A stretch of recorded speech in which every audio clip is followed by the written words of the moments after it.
நாகினிய வந்து கூட்டின்னு வராங்க. கூட்டின்னு வந்த உடனே மணவறையில வந்து உட்கார வைக்கிறாங்க. பார்த்த உடனே அங்க இருக்கிறவங்க எல்லாமே, பொண்ணு ரொம்ப அழகா இருக்கிறாப்பா, ரொம்ப கலரா இருக்கிறாப்பா. இந்த பையனுக்கும் அந்த பொண்ணுக்கும் பையன் கருப்பா இருக்கிறான். ஆனா பொண்ணு அழகா இருக்கிறா.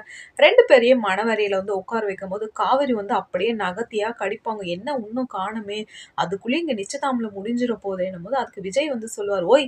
என்ன யோசிச்சுன்னு இருக்கிறன்னும்போது, பாஸ் அதெல்லாம் ஒண்ணும் இல்லைங்க பாஸ்ன்னும்போது, அங்க வந்து தாம்பூலம் தட்டெல்லாம் எடுத்துனே இருக்கிற டைம்ல யாரு வருவாங்க வருவாங்கன்னு பார்த்தா, அப்பா இங்க யாரு பசுபதின்னு கேட்டுன்னு வருவாங்கங்க.